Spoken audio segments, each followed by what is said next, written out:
Hello, ഇന്ന് day 4 ആണ്. അപ്പം നമ്മൾ ഇന്നലെ ഹെയർ മാസ്ക് അപ്ലൈ ചെയ്തിട്ടുണ്ടായിരുന്നു. അത് കഴിഞ്ഞിട്ട് എൻ്റെ മുടി നന്നായിട്ട് ഡ്രൈ ആയിട്ടുണ്ട്, കണ്ടില്ലേ? അപ്പം ഈ ഡ്രൈ ഒക്കെ ഒന്ന് മാറ്റി നല്ല ഇച്ചിരി എണ്ണയൊക്കെ തേച്ച് നല്ല ഷൈനിങ് ആക്കാം. അപ്പം ഞാനിവിടെ തലമുടി നന്നായിട്ട് ജടയൊക്കെ മാറ്റിയിട്ടുണ്ട് കേട്ടോ. ജട മാറ്റിയിട്ടില്ലെങ്കിൽ വിരൽ കൊണ്ടൊന്ന് ജട മാറ്റാം. ഞാനിവിടെ ജട മാറ്റിയോട് തന്നെ ചീപ്പ് കൊണ്ട് ഞാനൊന്ന് ചീകാൻ പോവാണ്, കണ്ടില്ലേ? അപ്പോൾ ഈ ഒരു ടൈപ്പ് ചീപ്പാണ് ഞാൻ യൂസ് ചെയ്യുന്നത്. കോമ്പിൻ്റെ നല്ല ഒരു വിട്ട് കൂടുതലുള്ള കോമ്പാണ്, അപ്പോൾ അതാണ് യൂസ് ചെയ്യുന്നത്. അത് കഴിഞ്ഞിട്ട് നമ്മുടെ കയ്യിലുള്ള ഏത് എണ്ണ വേണമെങ്കിൽ യൂസ് ചെയ്യാൻ. ഞാനിവിടെ നീലിബൃങ്ങാതിയാണ് യൂസ് ചെയ്യുന്നത്. ഞാൻ കയ്യൂനിയാതി യൂസ് ചെയ്യാറുണ്ട്, പാരഷൂട്ട് യൂസ് ചെയ്യാറുണ്ട്.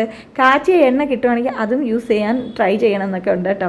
അപ്പോൾ എൻ്റെ കയ്യിലുള്ള ഈ എണ്ണയാണ്, അപ്പോൾ ഇതാണ് ഞാൻ യൂസ് ചെയ്യാൻ പോകുന്നത്. നിങ്ങളുടെ കയ്യിലുള്ള ഏത് എണ്ണ വേണമെങ്കിലും എടുക്കാം, ലൈറ്റായിട്ട് മാത്രം കേട്ടോ. അപ്പം ഞാൻ എന്തിനാണ് യൂസ് ചെയ്യുന്നത് കഴിഞ്ഞാൽ എൻ്റെ ഈ തലമുടിയുടെ ഡ്രൈനെസ് ഒക്കെ ഒന്ന് മാറാൻ വേണ്ടിയും ഒക്കെയാണ് യൂസ് ചെയ്യുന്നത്. എനിക്കിങ്ങനെ ഓയിൽ യൂസ് ചെയ്താൽ മാത്രമേ എൻ്റെ മുടി ഒന്ന് മോയ്സ്ചറൈസ്ഡ് ആയിട്ടിരിക്കൂ, നല്ല ഓയിലി ആയിട്ടിരിക്കൂ, ഒന്ന് ഷൈനി ആയിട്ടിരിക്കൂ. അല്ലെങ്കിൽ ഇങ്ങനെ ഡ്രൈ ആയിട്ടിരിക്കുമ്പോൾ കാണാനും അല്ലെങ്കിൽ കെട്ടാനും ഒരു രസം തോന്നില്ല.